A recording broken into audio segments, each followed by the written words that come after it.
Rama Hare Rama Rama Rama Hare Hare Hare Krishna Hare Krishna Krishna Krishna Hare Hare Rama Hare Rama Rama Rama Hare Hare Hare Krishna Hare Krishna Krishna Krishna Hare Hare Rama Hare Rama Rama Rama Hare Hare Krishna Hare Krishna Krishna Krishna Hare Hare Rama Hare Rama Rama Rama Hare Hare Hare Krishna Hare Krishna Krishna Krishna Hare Hare Rama Hare Rama Rama Rama Hare Hare Krishna Hare Krishna Krishna Krishna Hare Hare Rama Hare Rama Rama Rama Hare Hare Hare Krishna Hare Krishna Krishna Krishna Hare Hare Rama Hare Rama Rama Hare Hare Hare Krishna Krishna Krishna Hare Hare Rama Hare Rama Rama Hare Hare Hare Krishna Krishna Krishna Krishna Hare Hare Rama Rama Rama Hare Hare Hare Krishna Krishna Krishna Krishna Hare Hare Rama Rama Rama Hare Hare Hare Krishna Krishna Krishna Krishna Hare Hare Rama Rama Rama Rama Hare Hare Hare Krishna Krishna Krishna Hare Hare Rama Rama Rama Hare Hare Hare Krishna Hare Krishna Krishna Krishna Hare Hare Rama Rama Rama Hare Hare Hare Krishna Krishna Hare Rama Hare Hare Hare Krishna Krishna Krishna Krishna Hare Hare Rama Rama Hare Hare Hare Krishna Krishna Krishna Hare Hare Rama Rama Hare Hare Hare Krishna Krishna Krishna Krishna Hare Hare Rama Rama Hare Hare Krishna Krishna Krishna Hare Hare Rama Rama Hare Hare Krishna Krishna Krishna Krishna Krishna Hare Hare Rama Rama Hare Hare Hare Krishna Krishna Krishna Krishna Hare Hare Rama Hare Krishna Krishna Krishna Hare Hare Rama Rama Hare Hare Hare Krishna Krishna Krishna Krishna Hare Hare Rama Rama Hare Hare Hare Krishna Krishna Krishna Krishna Hare Hare Rama Rama Hare Hare Hare Krishna Krishna Krishna Krishna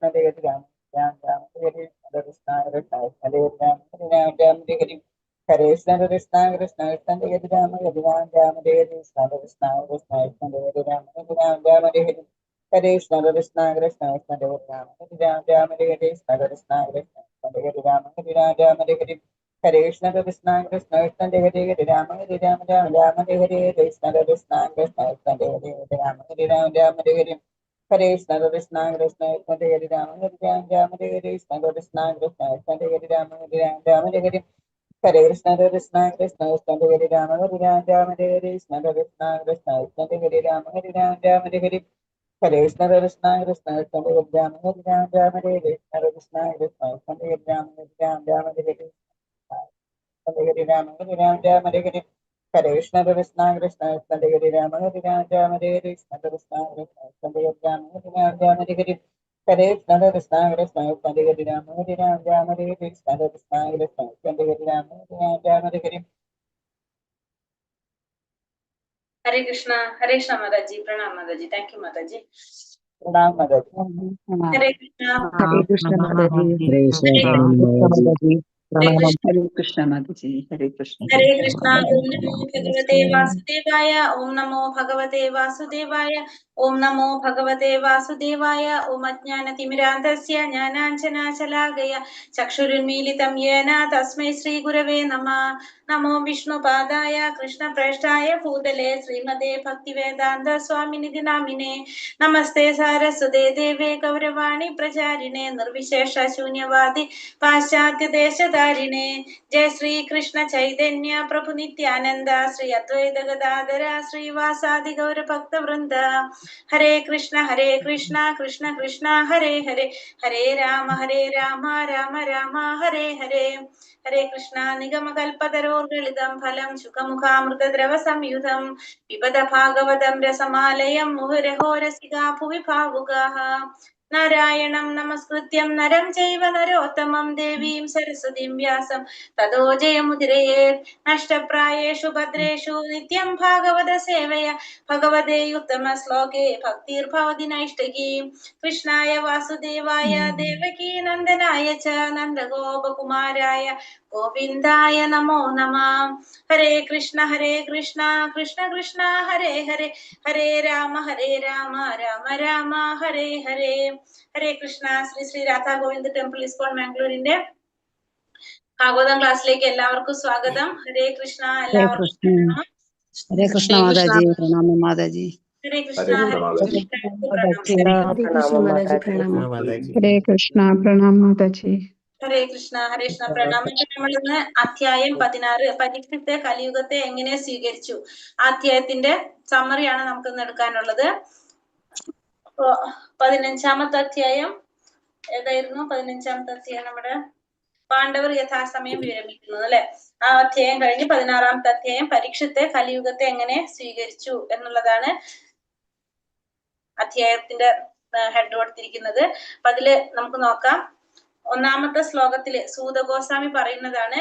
സൂതഗോസ്വാമി എന്താ പറയുന്നത്? പരീക്ഷിത്ത് മഹാരാജാവിനെ കുറിച്ച് പറയാണ്. അതായത് പരീക്ഷിത്ത് മഹാരാജാവ് ബ്രാഹ്മണരോട് പറയാണ്, പരീക്ഷിത്ത് മഹാരാജാവ് ആ ബ്രാഹ്മണരുടെ ഉപദേശപ്രകാരം എന്ത് സാധിച്ചു? ലോകത്തെ ഭരിക്കാനായിട്ട് തുടങ്ങി.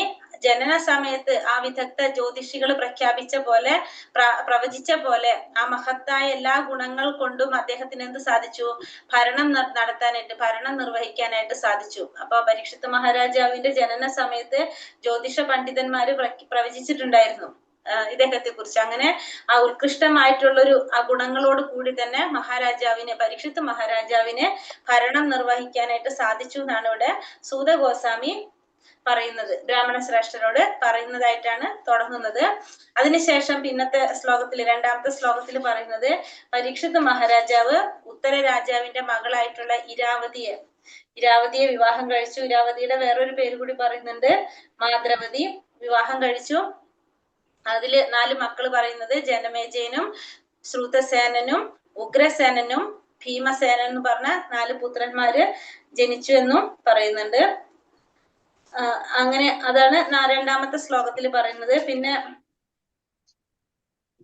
പരീക്ഷിത് മഹാരാജാവിന്റെ സഹോദരന്മാരെ കുറിച്ച് പറയുന്നുണ്ട്. 2 പുത്രന്മാർക്ക് ജന്മം നൽകി അല്ലെ. പരീക്ഷിത് രാജാവിന്റെ പുത്രിയായിട്ടുള്ള വിവാഹം കഴിച്ചു. പരീക്ഷിത് മാതാവിന്റെ നാമം ഇരാവതി, ജനമേജയന്റെ മാതാവ് ഇരാവതി, അതുകൂടാതെ മാദ്രവതി എന്നും പറയുന്നു. ഓക്കെ, അദ്ദേഹത്തിന്റെ ഇളയ സഹോദരന്മാരാണ് ഇവരല്ലേ. ഓക്കെ, സഹോദരന്മാര് ശ്രുതസേനനും ഉഗ്രസേനനും ഭീമസേനനും എന്ന് സഹോദരന്മാരും ഉണ്ടായിരുന്നതായിട്ട് പറയുന്നുണ്ട്. അത് കഴിഞ്ഞ് 3ാമത്തെ ശ്ലോകത്തിൽ പറയുന്നത്, ഗുരുവായിട്ട് കൃപാചാര്യരെ ആത്മീയ ഗുരുവായിട്ട് തെരഞ്ഞെടുത്ത ശേഷം പരീക്ഷിത്ത് മഹാരാജാവ് ഗംഗാ തീരത്ത് 3 അശ്വമേധ യാഗങ്ങൾ നടത്തിയതായിട്ടാണ് 3ാമത്തെ ശ്ലോകത്തിൽ പറയുന്നത്. ആ യാഗത്തിൽ പങ്കെടുത്തവർക്ക് എങ്ങനെയാണ്? ധാരാളം പാരിതോഷികങ്ങളും കിട്ടി, പാരിതോഷികങ്ങൾ നൽകി. മാത്രമല്ല സാധാരണക്കാർക്ക് പോലും ദേവന്മാരെ കാണാൻ കഴിഞ്ഞിരുന്ന തരത്തിലുള്ള ഒരു യാഗമായിരുന്നത്. അപ്പൊ ദേവന്മാരെ ദർശിക്കാനായിട്ട് സാധാരണക്കാർക്ക് പോലും ഈ യാഗത്തില് സാധാരണ ജനങ്ങൾക്ക് പോലും ദേവന്മാരെ ദർശിക്കാനായിട്ട് സാധിച്ചിരുന്നു എന്നുള്ളതാണ് 3ാമത്തെ ശ്ലോകത്തില് പറയുന്നത്. പിന്നെ അതിനുശേഷം പറയുന്നത് 4ാമത്തെ ശ്ലോകത്തിൽ പറയുന്നത്, പരീക്ഷിത്ത് മഹാരാജാവ് ലോകം കീഴടക്കാനായിട്ട് പോകുന്ന വേളയിൽ, ദിഗ്വിജയത്തിനായിട്ട് പോകുമ്പോ ശൂദ്രനേക്കാൾ താഴ്ന്ന കലിയുഗ അധിപൻ രാജാവിന്റെ വേഷം ധരിച്ച് പശുവിനെയും കാളയുടെയും കാലുകൾക്ക് പരിക്കേൽപ്പിക്കുന്നത് കണ്ടു. ഉചിതമായ ശിക്ഷ നൽകാനായിട്ട് രാജാവ് അയാളെ ഉടനെ തന്നെ പിടികൂടി. അപ്പോ രാജാവ് മറ്റുള്ള ലോകം കീഴടക്കാൻ വേണ്ടി പോകുന്ന സമയത്ത് ശൂദ്രനേക്കാളും താഴ്ന്നവനായിട്ടുള്ള കലിപുരുഷൻ രാജാവിന്റെ വേഷം ധരിച്ചിട്ട് പശുവിന്റെയും കാളയുടെയും കാലുകൾക്ക് പരിക്കേൽപ്പിക്കുന്നത് കണ്ടപ്പോ ഉടനെ തന്നെ രാജാവ് എന്ത് ചെയ്തു? അയാളെ പിടികൂടി. ശൗനകാദി ഋഷികൾ ചോദിക്കാണ്, എന്തുകൊണ്ടാണ്? അടുത്ത ശ്ലോകത്തിൽ പറയുന്നതാണ്, ശൗനകാദി ഋഷികൾ ചോദിക്കാണ്, ശൂദ്രനേക്കാൾ താഴ്ന്നവനും രാജാവിനെ പോലെ കപടവേഷം ധരിച്ചവനുമായ അയാളെ എന്തുകൊണ്ടാണ് രാജാവ് ശിക്ഷിക്കുക മാത്രം ചെയ്തത്? ഭഗവാൻ ശിക്ഷിക്കുക മാത്രം ചെയ്തത് എന്തുകൊണ്ടാണ്? കാരണം വധിക്കുകയാണല്ലോ വേണ്ടത്, ഉടനെ തന്നെ വധിക്കാതെ ശിക്ഷിക്കുക മാത്രം ചെയ്തത് എന്തുകൊണ്ടാണെന്നാണ് ഇവിടെ ശൗനകാദി ഋഷികളെ ചോദിക്കുന്നത്. ഭഗവാനുമായിട്ട് ബന്ധപ്പെട്ട വിഷയങ്ങളാണെങ്കിൽ അത് വിവരിച്ചു തരാനാണ് പറയുന്നത്. അല്ലാത്ത വിഷയമാണെങ്കിൽ വേണ്ട, ഭഗവാനുമായിട്ട് ബന്ധപ്പെട്ട വിഷയങ്ങളാണെങ്കിൽ അത് പറഞ്ഞു തന്നാലും എന്നാണ് ഇവിടെ ശൗനകാദി ഋഷികള് ആവശ്യപ്പെടുന്നത്. അപ്പോ പിന്നത്തെ ശ്ലോകത്തിൽ എന്താ പറയുന്നത്? അവർ ക്ലിയർ ആക്കാണത്, ഭഗവാന്റെ ഭക്തന്മാർക്ക് എന്താ ഇഷ്ടം? ഭഗവാന്റെ ഭക്തന്മാർ ഭഗവാന്റെ പാദങ്ങളിൽ നിന്ന് ലഭിക്കുന്ന തേൻ നുകരുന്നത് പതിവാണ്. അപ്പൊ ഒരുവൻ തന്റെ വിലപ്പെട്ട ജീവിതം വെറുതെ പാഴാക്കുന്ന വിഷയങ്ങൾ കൊണ്ട് എന്ത് പ്രയോജനം എന്ന് പറയാണ്. കാരണം ഭഗവാനുമായിട്ട് ബന്ധപ്പെട്ട വിഷയങ്ങളാണെങ്കിൽ പറഞ്ഞു തരാനാണ് പറഞ്ഞത് അല്ലെ. അല്ലാത്ത വിഷയങ്ങള് വെറുതെ നമുക്ക് സമയം കളയാൻ വേണ്ട നമുക്ക് ഒരു ആവശ്യമില്ലാത്ത വിഷയങ്ങൾ, വെറുതെ സമയം പാഴാക്കുന്ന വിഷയങ്ങൾ കൊണ്ട് എന്ത് പ്രയോജനമാണുള്ളത് എന്നാണ് ഇവിടെ ചോദിക്കുന്നത്. അതായത് ആത്മസാക്ഷാത്കാരം നേടാൻ സാധിക്കുന്ന, ഭഗവാനെ കുറിച്ചുള്ള അതീന്ദ്രിയമായ ആനന്ദം ലഭിക്കുന്ന വിഷയങ്ങളെ കുറിച്ച് ആണെങ്കിൽ പറയൂ, അല്ലെങ്കിൽ വേണ്ട. അല്ലാത്ത വിഷയങ്ങളെ കൊണ്ട് ഒരു പ്രയോജനം ഇല്ലല്ലോ എന്നാണ് ഇവിടെ 6ാമത്തെ ശ്ലോകത്തില് ഋഷികൾ പറയുന്നത്. എന്നിട്ട് പിന്നെന്താ പറയുന്നത്, അടുത്ത ശ്ലോകത്തിൽ പറയാണ്, മരണത്തിൽ നിന്ന് മോചനം നേടാനും നിത്യ ജീവിതം നേടാൻ ആഗ്രഹിക്കുന്നവരും ചിലരെന്താണ്, മനുഷ്യര് ചിലരുണ്ട്. അങ്ങനെ ആഗ്രഹിക്കുന്നവര് ആ മരണത്തിന്റെ നിയന്താവായിട്ടുള്ള യമരാജാവിനെ വിളിച്ച് അവർ നിത്യ പ്രക്രിയയിൽ നിന്ന് രക്ഷപ്പെടുന്നു, ഈ ഹത്യ പ്രക്രിയയിൽ നിന്ന് അവര് രക്ഷപ്പെടുന്നു എന്നാണ് പറയുന്നത്. അതായത് ഇവിടെ പറയുന്നത് എന്താണ്, സൂതഗോസ്വാമി പറയാണ്, മരണത്തിൽ നിന്ന് മോചനം നേടാനും നിത്യജീവിതം ആഗ്രഹിക്കാനുള്ള ചിലര്, മനുഷ്യരിൽ തന്നെ പല കൂട്ടരുണ്ട് അല്ലെ, അങ്ങനെയുള്ളവരുമുണ്ട്. അവരെന്ത് ചെയ്യും, മരണത്തിന്റെ നിയന്താവായിട്ടുള്ള യമരാജനെ വിളിച്ചിട്ട് അവരെന്ത് ചെയ്യും, ആ ഹത്യ പ്രക്രിയയിൽ നിന്ന് രക്ഷപ്പെടാനായിട്ട് ശ്രമിക്കുന്നു, രക്ഷപ്പെടുന്നതായിട്ടാണ് 7ാമത്തെ ശ്ലോകത്തില് പറയുന്നത്. ഇനി 8ാമത്തെ ശ്ലോകത്തിൽ എന്താ പറയുന്നത്, എല്ലാവരുടെയും മരണത്തിന് കാരണമാകുന്ന യമരാജൻ ഇവിടെ ഉള്ളിടത്തോളം കാലം ആരും മരണത്തെ നേരിടുന്നില്ല. അപ്പൊ യമരാജൻ ഉള്ളിടത്തോളം ആർക്കും എന്ത് വേണ്ടി വരില്ല, കാരണം യമരാജനും അവിടെ സന്നിഹിതനായിട്ടുണ്ട്. അപ്പൊ യമരാജൻ ഉള്ളിടത്തോളം ആർക്കും മരണത്തെ നേരിടുന്നില്ല. പിന്നെ മഹാഋഷികള് മരണത്തിന്റെ നിയന്താവായിട്ടുള്ള യമരാജനെ ക്ഷണിച്ചിട്ടുണ്ട്. അദ്ദേഹം ഭഗവാന്റെ പ്രതിനിധിയാണ്.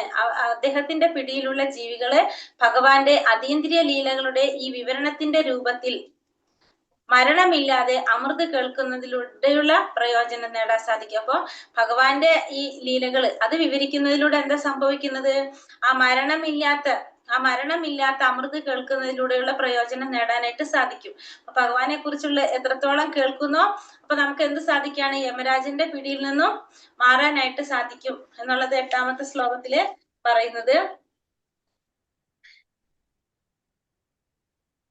അപ്പൊ നമ്മൾ എന്തെല്ലാം അവിടെ ശുപാർശ ചെയ്യുന്നുണ്ട്. അതായത് ഏതൊരു മനുഷ്യനും എന്താണ് ചെയ്യേണ്ടത്, മരണത്തിൽ നിന്ന് വിമുക്തരാകാൻ ആഗ്രഹിക്കുന്ന ഏതൊരു മനുഷ്യനും ശൗനകാദി ഋഷികള് ശുപാർശ ചെയ്തിരിക്കുന്ന ഈ ജീവിതചര്യ പരിശീലിക്കണം എന്നാ പറയുന്നത്. അതായത് എപ്പോഴും എന്ത് ചെയ്യാം, ഭഗവാന്റെ നാമരൂപ ഗുണലീലകളെല്ലാം ശ്രവിക്കുക, ശ്രവണത്തിന് പ്രാധാന്യം കൊടുക്കുക എന്നുള്ളത് കൂടി അവിടെ പറയുന്നുണ്ട്. 9ാമത്തെ ശ്ലോകത്തിൽ പറയുന്നത്, എന്നാൽ ബുദ്ധിശക്തിയും ആയുസിന്റെ ദൈർഘ്യം കുറവായിട്ടുള്ള മടിയന്മാർ എന്ത് ചെയ്യും, രാത്രി ഉറങ്ങിയും പകല് വെറുതെ സമയം പാഴാക്കുന്ന പ്രവർത്തികളും ചെയ്ത് സമയം ചെലവഴിക്കും. പക്ഷെ ഈ ബുദ്ധിശക്തിയും ആയുസിന്റെ ദൈർഘ്യം കുറഞ്ഞതായിട്ടുള്ള മടിയന്മാർ എന്താ ചെയ്യുന്നത്, രാത്രി ഉറങ്ങി തീർക്കും, പകല് വെറുതെ നമ്മൾ ഓരോ പ്രവർത്തികൾ ചെയ്തുകൊണ്ട് നമ്മുടെ സമയം കളയും എന്നാണ് പറയുന്നത്. അപ്പോ സൂതഗോസ്വാമി എന്താ പറയുന്നത്, ഇതൊക്കെ കേട്ടിട്ട് സൂതഗോസ്വാമി പറയാണ്, പരീക്ഷിത്ത് ഒരു കുരു സാമ്രാജ്യത്തിന്റെ തലസ്ഥാനത്ത് താമസിച്ചിരുന്നപ്പോൾ കലിയുഗത്തിന്റെ ലക്ഷണങ്ങൾ അദ്ദേഹത്തിന്റെ ആ സംസ്ഥാനത്തിന്റെ അധികാര പരിധിയിൽ നുഴഞ്ഞു കയറാനായിട്ട് തുടങ്ങി. അതേക്കുറിച്ച് ശ്രവിച്ച അദ്ദേഹത്തിന് അത് അത്ര സുഖകരമായിട്ട് തോന്നിയില്ല. എന്നിരുന്നാലും അദ്ദേഹം എന്ത് ചെയ്തു, യുദ്ധം ചെയ്യാനായിട്ട് തീരുമാനിച്ചു. അങ്ങനെ അദ്ദേഹം തന്റെ അമ്പും വില്ലൊക്കെ എടുത്ത് ആ ആയോധന നടപടികൾക്ക് തയ്യാറെടുത്തു. അപ്പൊ പരീക്ഷിത്ത് മഹാരാജാവ് ഈ സാമ്രാജ്യത്തിലെ തലസ്ഥാനത്ത് താമസിച്ചിരുന്ന സമയത്ത് തന്നെ കലിയുഗത്തിന്റെ പ്രഭാവം, അതിന്റെ ലക്ഷണങ്ങളെല്ലാം കണ്ടു തുടങ്ങിയിട്ടുണ്ടായിരുന്നു. അത് അത്ര സുഖകരമായിട്ട് അദ്ദേഹത്തിന് തോന്നിയില്ല. പക്ഷെ എന്നിരുന്നാലും അദ്ദേഹം എന്ത് ചെയ്തു, അതിനെതിരെ പോരാടാനായിട്ട് തീരുമാനിച്ചു. അങ്ങനെ കലിയുഗത്തിന്റെ ലക്ഷണങ്ങൾ പറയുന്നുണ്ട് ആ ശ്ലോകത്തില്. ഏതൊക്കെയാ പറഞ്ഞത്, സ്ത്രീകളുമായിട്ടുള്ള അവിഹിത ബന്ധം, മാംസഭോജനം, ലഹരി, ചൂതുകളിയിലെ ആനന്ദം കണ്ടെത്തുക. അതായത് നിയമങ്ങൾ എന്ന് പറയുന്ന ആ 4 എന്ത് കലിയുഗത്തിന്റെ ലക്ഷണമായിട്ട് പറയുന്നത്. അപ്പൊ അതില് നമുക്ക് എന്ത് ചെയ്യാൻ സാധിക്കും, കലിയുഗത്തിൽ നിന്ന് നമുക്ക് മനസ്സിലാക്കി കഴിഞ്ഞാൽ നമുക്ക് അതിനെതിരെ പ്രതിവിധി ചെയ്യാനായിട്ട് സാധിക്കും. അപ്പൊ നമ്മള് അതിനൊരു ഉദാഹരണം കൂടി ആ ഭാവാർത്ഥത്തിൽ ശ്രീലപ്രഭാതർ പറയുന്നുണ്ട്. മഴ പെയ്യുമ്പോ, മഴക്കാലത്ത് എങ്ങനെയാണ് മഴ പെയ്യുന്നത് നമുക്കറിയാം അല്ലെ, മഴ പെയ്യുന്നത് പൂർവ്വനിർണീതമാണ്. എങ്കിലും ജനങ്ങൾ എന്താണ്, മഴയിൽ നിന്ന് രക്ഷ നേടാനായിട്ട് മുൻകരുതലുകൾ എടുക്കും. അതേപോലെ തന്നെ നമുക്കും എന്ത് ചെയ്യാൻ സാധിക്കും, ഇപ്പൊ കലിയുഗത്തിൽ ഇതൊക്കെ നമുക്കറിയാം സംഭവിക്കും. അപ്പൊ നമുക്ക് അതിനെ മുൻകരുതൽ എടുക്കാനായിട്ട് സാധിക്കും. നമുക്ക് ഈ പറഞ്ഞ പോലെ തന്നെ ഓരോന്ന് ചെയ്തുകൊണ്ട് നമുക്ക് അതിന് മാറാനായിട്ട് സാധിക്കും. അടുത്ത ശ്ലോകത്തില് 11ാമത്തെ ശ്ലോകത്തിൽ പറയുന്നുണ്ട്, കറുത്ത കുതിരകളാൽ നയിക്കപ്പെടാം. പരീക്ഷിത്ത് മഹാരാജ എങ്ങനെയാണ് പോയതെന്ന് പറയാണ്. മഹാരാജാവ് കറുത്ത കുതിരകൾ വലിക്കുന്ന രഥത്തില് ഇരുന്നു. അദ്ദേഹത്തിന്റെ പതാകയില് സിംഹത്തിന്റെ അടയാളം ഉണ്ടായിരുന്നു. പിന്നെന്തൊക്കെയുണ്ടായിരുന്നത്, രഥത്തില് തേരാളികള്, അശ്വസേന, ഗജവീരന്മാര്, കാലാൾപ്പട തുടങ്ങിയവയുടെ അകമ്പടിയോടെയാണ് അദ്ദേഹം എന്തിനു പോയത്? ഈ ദിഗ്വിജയത്തിനായിട്ട് രാജധാനിയിൽ നിന്നും പുറപ്പെട്ടത് എന്നും കൂടിയിട്ട് 11ാമത്തെ ശ്ലോകത്തില് പറയുന്നുണ്ട്. അത് കഴിഞ്ഞ് 12ാമത്തെ ശ്ലോകത്തില് പറയുന്നത് എന്താണെങ്കിൽ ഏതൊക്കെ രാജ്യങ്ങളാണ് അദ്ദേഹം കീഴടക്കിയെന്ന് പറയാണ്. പരീക്ഷിത്ത് മഹാരാജാവ് ഭദ്രാശം, കേതുമാലം, ഭാരതം, ഉത്തരകുരു, കിം പുരുഷം തുടങ്ങിയ ഭൂലോകത്തിലെ സർവ്വഭാഗങ്ങളും കീഴടക്കി മാത്രമല്ല ആ രാജ്യങ്ങളിലുള്ള രാജാക്കന്മാരിൽ നിന്ന് കപ്പം ഈടാക്കുകയും ചെയ്തു. അദ്ദേഹം നികുതി പിരിക്കുക എന്ന് പറയില്ല, നികുതിയും ഈടാക്കി എന്നാണ് ഇവിടെ ഈ 12ാമത്തെ ശ്ലോകത്തില് പറഞ്ഞിരുന്നത്. ഇനി 13 മുതൽ 15 വരെയുള്ള ശ്ലോകത്തില് രാജാവ് പോയ സ്ഥലത്തൊക്കെ രാജാവ് ഓരോ സ്ഥലത്ത് പോകുമ്പോഴും ആ സ്ഥലത്ത് ഒക്കെ എന്താണ് കേട്ടത്? ഭഗവാന്റെ ഭക്തന്മാരായിരുന്ന തന്റെ പൂർവികരെ കുറിച്ചാണ് അദ്ദേഹം കേട്ടത്. അവരുടെ മഹത്വങ്ങളും ഭഗവാൻ കൃഷ്ണന്റെ മഹത്തരമായിട്ടുള്ള പ്രവർത്തനങ്ങളും അദ്ദേഹം തുടർച്ചയായി കേട്ടുകൊണ്ടിരുന്നു. അങ്ങനെ മാത്രമല്ല, അശ്വത്ഥമാവിൽ നിന്ന് തന്നെ സംരക്ഷിച്ച എങ്ങനെയാണ് ഭഗവാൻ സംരക്ഷിച്ചതെന്നൊക്കെ കേട്ടു. അപ്പൊ ഇതൊക്കെ കേട്ടപ്പോ ഭഗവാനോടുള്ള ഒരു ഭക്തി അദ്ദേഹത്തിന് കൂടി വന്നു എന്ന് മാത്രമല്ല, പിന്നെന്താ പറയുന്നത്, വൃഷ്ണികളുടെയും അതുപോലെ തന്നെ പൃഥയുടെയും എന്താ പറയാ വൃഷ്ണികളുടെയും അല്ലെ, എന്താ പറയാ വൃഷ്ണികുലത്തിലുള്ളവരെ കുറിച്ചല്ലേ,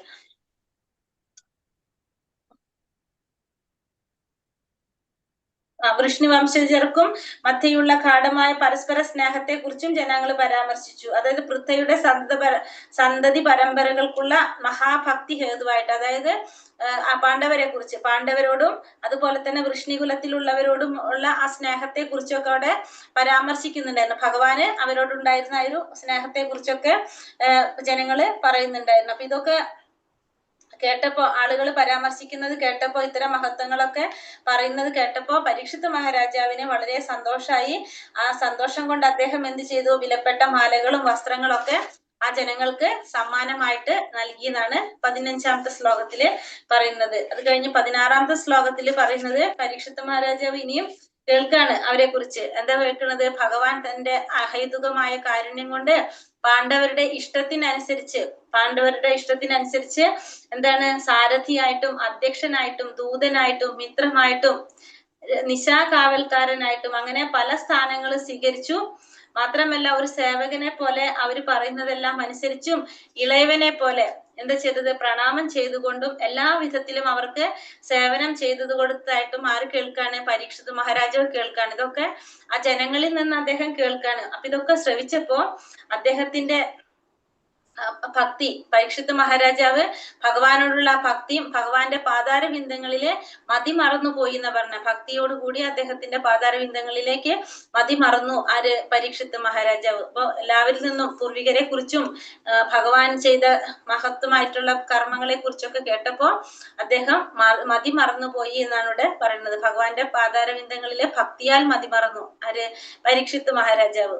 ഇനി 17ാമത്തെ ശ്ലോകത്തിൽ പറയുന്നത്,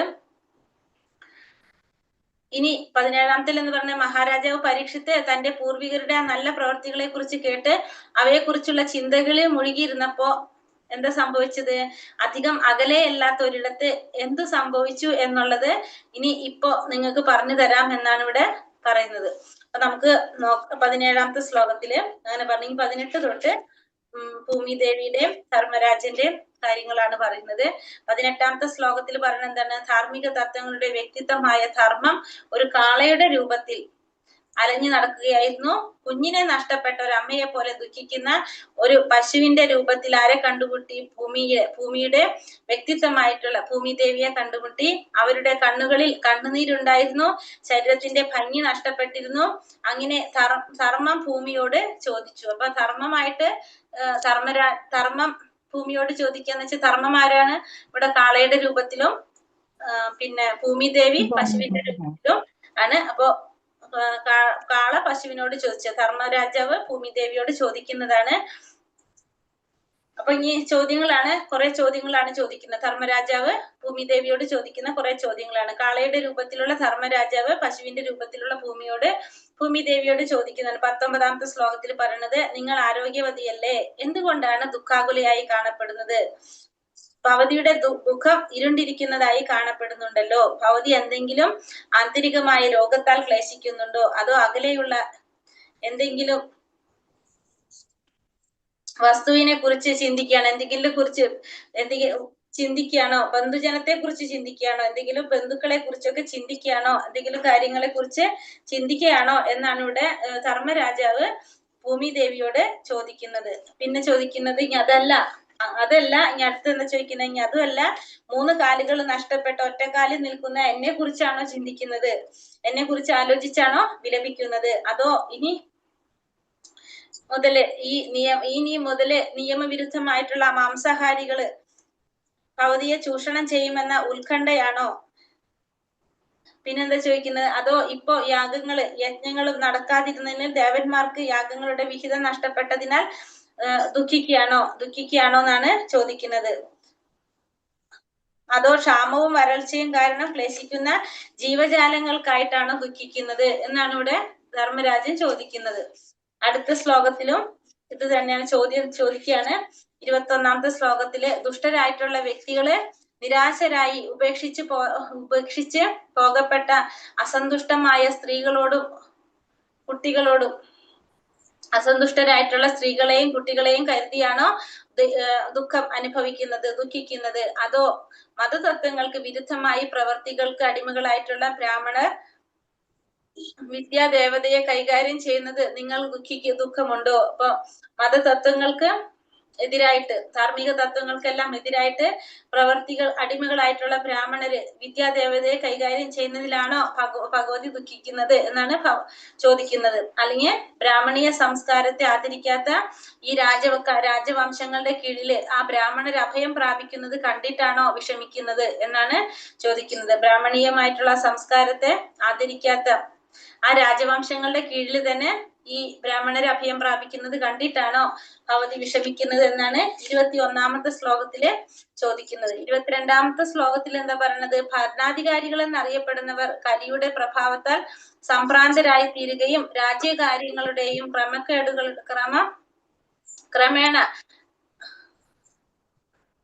ക്രമക്കേടിലാക്കപ്പെടുകയും ചെയ്തിരിക്കുന്നു.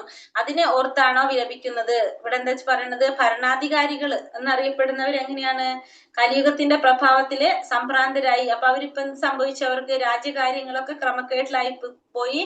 ആ ക്രമക്കേടുകൾ ഓർത്താണോ ഭവതി വിലപിക്കുന്നത്? പിന്നെ പറയുന്നുണ്ട്, ഭക്ഷണം, ഉറക്കം, മൈഥുനം മുതലായവയ്ക്ക് എന്നതിനെ കുറിച്ചാണ് വിലപിക്കുന്നത്. കാരണം ഭക്ഷണം, ഉറക്കം, മൈഥുനം മുതലായവയ്ക്ക് നിയമങ്ങളും ചട്ടങ്ങളും ഒന്നും ആര് പാലിക്കുന്നില്ല, ഇത്തരത്തിലുള്ളവരാരും പാലിക്കുന്നില്ല.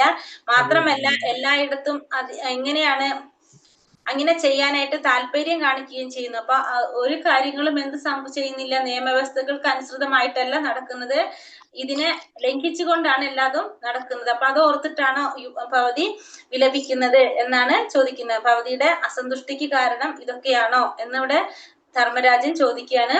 23-ാമത്തെ ശ്ലോകത്തില്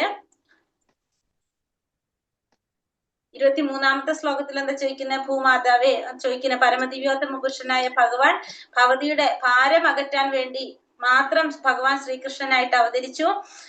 പിന്നെന്താണ്, അദ്ദേഹത്തിന്റെ പ്രവൃത്തികളെല്ലാം തന്നെ അതീന്ദ്രിയങ്ങളാണ്, അവ മോചനത്തിന്റെ പാതയെ ഉറപ്പിക്കുന്നു. പക്ഷെ ഇപ്പോൾ ഭവതിക്ക് ഭഗവാന്റെ സാന്നിധ്യം നഷ്ടപ്പെട്ടിരിക്കുന്നു. ഒരു പക്ഷേ ഇപ്പോൾ ഭവതി ആ പ്രവർത്തനങ്ങളെ കുറിച്ച് ചിന്തിച്ച് അതിന്റെ അഭാവത്തിൽ വിഷമിക്കുകയാണോ? അപ്പോൾ ഭഗവാൻ ഭൂഭാരം അകറ്റാൻ വേണ്ടിയിട്ടാണ് ഭഗവാൻ അവതരിക്കുന്നത്, ശ്രീകൃഷ്ണനായിട്ട് അവതരിച്ചത്. അപ്പൊ ഇപ്പൊ ഭഗവാന്റെ സാന്നിധ്യം നഷ്ടപ്പെട്ടു. അപ്പൊ അത് ഓർത്തിട്ടാണോ ഭവതി വിലപിക്കുന്നത് എന്നാണ് 23-ാമത്തെ ശ്ലോകത്തില് ധർമ്മരാജൻ ചോദിക്കുന്നത്. 24-ാമത്തെ ശ്ലോകത്തിൽ എന്താ പറയുന്നത്, 24-ാമത്തെ ശ്ലോകത്തിൽ പറയുന്നത്, ഭൂമാതാവേ ഭവതി എല്ലാ ഐശ്വര്യങ്ങളുടെയും നിറകുടമാണ്. ഭവതിയെ ഇത്രയും ദുർബലാവസ്ഥയിലേക്ക് തള്ളിവിട്ട കടപ്പാടുകളുടെ മൂല കാരണം എന്താണ്, ദയവായി പറയൂ. എന്തുകൊണ്ടാണ് ഭവതിയെ ഇങ്ങനത്തെ ഒരു ദുർബലാവസ്ഥയിലേക്ക് തള്ളിവിട്ടത്, എന്തുകൊണ്ടാണെന്നാണ് ചോദിക്കുന്നത്. ഏറ്റവും ശക്തരായവരെ കീഴടക്കുകയും കാലത്തിന്റെ സ്വാധീനം ദേവന്മാര് പോലും ആരാധിച്ചിരുന്ന ആ ഭഗവതിയുടെ സർവ്വ ഐശ്വര്യവും ബലാത്കാരമായി അപഹരിച്ചുവെന്ന് ഞാൻ വിചാരിക്കുന്നു. അപ്പോ എല്ലാ ദേവന്മാരും ആരാധിക്കുന്നതായിരുന്നു ആരെ, ഭൂമിദേവിയെ. ഭൂമിദേവിയുടെ ഐശ്വര്യം അത്രയും ഉണ്ടായിരുന്നു. പക്ഷെ ആ സർവ്വ ഐശ്വര്യങ്ങളും ബലാത്കാരമായിട്ട് അപഹരിച്ചു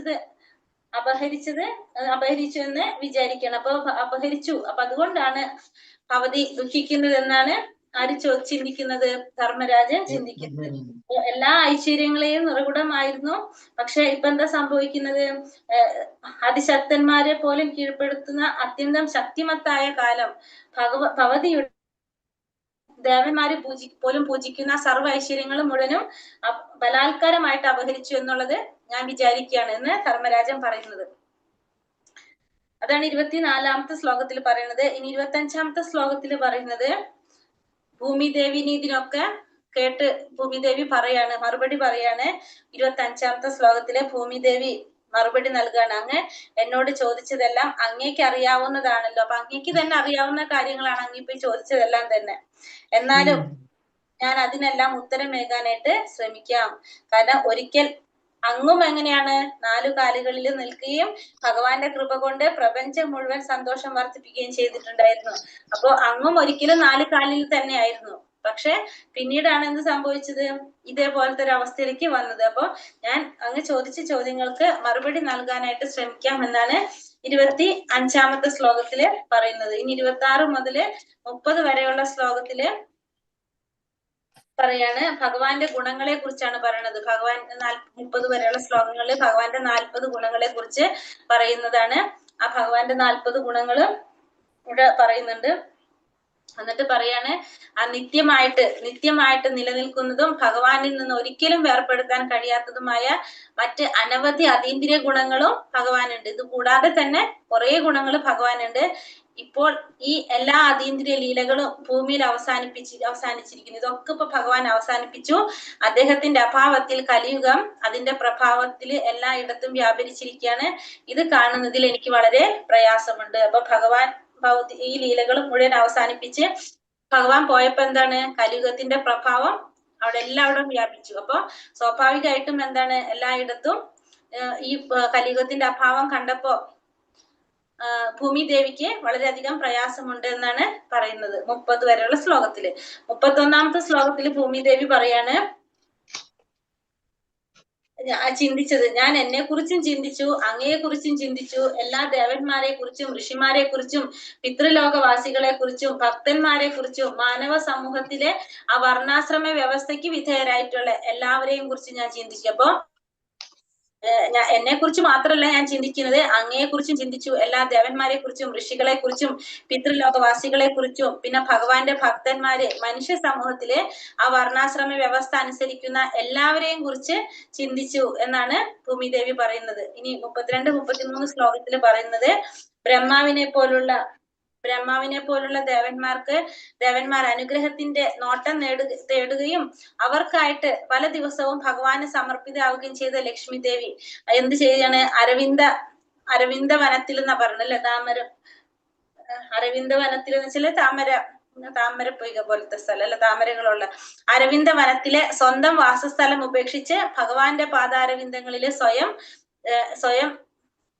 ഏർപ്പെട്ടു, അല്ലെങ്കിൽ സ്വയം വന്നു എന്നാണ്, സ്വയം നിരതയായി എന്നാണ് ഇവിടെ പറയുന്നത്. അപ്പൊ ലക്ഷ്മി ദേവി ഭഗവാന്റെ പാദാരവിന്ദങ്ങളിലേക്ക് സ്വയം നിരതയായി. മാത്രമല്ല ഭഗവാന്റെ പാദങ്ങളുടെ അടയാളങ്ങളായിട്ട് പറയുന്നത് 4 അടയാളങ്ങൾ പറയുന്നുണ്ട്. പതാക, അശ്വിനി, ആനത്തോട്ടി, താമരപ്പൂവ് എന്നിവയുടെ മുദ്രകളാൽ അലങ്കരിച്ചുകൊണ്ട് 3 ലോകങ്ങളുടെയും സൗഭാഗ്യത്തെ അതിജീവിക്കാനായിട്ട് പ്രത്യേക ശക്തികളും ലഭിച്ചു. എന്നാൽ അവസാനം എനിക്ക് വളരെ ഭാഗ്യവതിയാണെന്ന് തോന്നിയപ്പോ ഭഗവാൻ എന്ത് ചെയ്തു? എന്നെ ഉപേക്ഷിച്ചു പോയി എന്നാണ് ഇവിടെ ഭൂമിദേവി പറയുന്നത്. അപ്പോ അവസാനാണ് ഭൂമിദേവിക്ക് താൻ വളരെ ഭാഗ്യവതിയാണെന്ന് ചിന്തിച്ചപ്പോ ഭഗവാൻ ഇതെല്ലാം ഉപേക്ഷിച്ച് ഭഗവാൻ പോയി എന്നിവിടെ 33-ാമത്തെ ശ്ലോകത്തിൽ പറയുന്നത്. 34-ാമത്തെ ശ്ലോകത്തിൽ പറയുന്നത്, അല്ലയോ ധർമ്മരാജാവേ, നിരീശ്വരവാദികളായിട്ടുള്ള രാജാക്കന്മാർ ക്രമീകരിച്ച അനാവശ്യമായിട്ടുള്ള സേനാവ്യൂഹ സമാഹാരത്താൽ ഞാൻ ഭാരം കൊണ്ട് പീഡിതയായിരിക്കുന്നു. പരമദിവ്യോത്തമ പുരുഷന്റെ കൃപയാൽ ഞാൻ അതിൽ നിന്നും സ്വതന്ത്രയാക്കപ്പെട്ടു. അപ്പൊ ഭഗവാന്റെ കൃപ കൊണ്ടാണ് എനിക്ക് ഇതിൽ നിന്നെല്ലാം സ്വാതന്ത്ര്യം നേടാൻ സാധിച്ചത്. അതുപോലെ തന്നെയാണ് അങ്ങും. എഴുന്നേറ്റ് നിൽക്കാനുള്ള ശക്തി പോലും ക്ഷയിച്ച് അതിദുരിതത്തിലായിരുന്നു. അതുകൊണ്ട് അങ്ങേക്ക് ആശ്വാസമേകാനും കൂടിയാണ് ഭഗവാൻ എന്ത് ചെയ്തത്? അന്തരംഗ ശക്തിയാല് ഈ യദുവംശത്തിൽ അവതരിച്ചത് എന്ന് ഭൂമിദേവി ധർമ്മരാജനോടും കൂടി പറയാണ്. കാരണം അങ്ങേക്കും എന്താണ് ഇവര് കാരണം കൊണ്ട് എഴുന്നേറ്റ് നിൽക്കാൻ പറ്റാത്തൊരവസ്ഥയിലായിരുന്നു. അപ്പൊ അങ്ങേക്കും കൂടി വേണ്ടിയിട്ടാണ് ഭഗവാൻ അവതരിച്ചത് എന്നുള്ളത് ഭൂമിദേവി പറയാണ്. അടുത്ത ശ്ലോകത്തിൽ പറയുന്നത്, അതുകൊണ്ട് ആ ഭഗവാനിൽ നിന്ന് വേർപെട്ട വേദന, ഭഗവാനിന്റെ വിരഹം കൊണ്ടുള്ള ആ വേർപാടിന്റെ വേദന ആർക്കാണ് സഹിക്കാൻ കഴിയുന്നത്? ആർക്കാണ് ആ വേദന സഹിക്കാനായിട്ട് കഴിയുന്നത്? ഇപ്പൊ സത്യഭാമയെ പോലുള്ള ഭഗവാന്റെ പ്രിയപ്പെട്ടവരുടെ പ്രേമഭാചനമായിട്ടുള്ള സത്യഭാമ ഗൗരവത്തോടും വികാര തീവ്രമായ കോപത്തെയും കീഴ്പ്പെടുത്താനായിട്ട് ഭഗവാന് കഴിഞ്ഞു. അപ്പോ അവരെ കീഴ്പ്പെടുത്താനായിട്ട് ഭഗവാന് സാധിച്ചു. ഭഗവാൻ എന്റെ പ്രതലത്തിൽ കൂടി കടന്നു പോകുമ്പോ എന്താണ് ഭഗവാന്റെ പാതാരവിന്ദങ്ങളിലെ ധൂളികളിൽ ആമഗ്നയാകാനും അങ്ങനെ ആനന്ദത്താൽ എന്റെ മേൽ നിൽക്കുന്ന രോമങ്ങൾ പോലെ തോന്നുന്നത് എന്താണ്? ഭൂമിദേവിയുടെ മേൽ തോന്നുന്ന രോമങ്ങൾ വെച്ചാൽ പുല്ലുകൾ കൊണ്ട് സമൃദ്ധമായി മൂടപ്പെട്ടതുമായിരുന്നു. അപ്പൊ ഇവിടെ പറയുന്നത് ഭഗവാൻ എന്ത് ചെയ്തു? ഇപ്പൊ ഭഗവാന്റെ വേർപാട് ആർക്കാണ് സഹിക്കാനായിട്ട് കഴിയുന്നത്? ഇപ്പൊ സത്യഭാമയെ പോലുള്ളവരെ ഭഗവാൻ എന്ത് ചെയ്യണേ? ഭഗവാൻ ഗൗരവത്തോടും വികാര തീവ്രമായിട്ടുള്ള കോപത്തോടും കീഴടക്കാനായിട്ട് ഭഗവാന് കഴിഞ്ഞു. അപ്പൊ ഭഗവാൻ ഭൂമിദേവിയുടെ പ്രതലത്തിലൂടെ കടന്നു പോകുമ്പോ ഭഗവാന്റെ ആ പാദധൂളികളിൽ ആമഗ്നയാകാനും അതുപോലെ തന്നെ ആ ആനന്ദം കൊണ്ട് എന്താണ് ചെയ്യുന്നത്? രോമങ്ങൾ എഴുന്നേറ്റ് നിൽക്കുക. അതായത് ഭൂമിദേവിയിലെ പുല്ലുകൾ കൊണ്ട് സമൃദ്ധമായിട്ട് മൂടപ്പെടുമായിരുന്നു എന്നാണ് ഭൂമിദേവിയോട് പറയുന്നത്.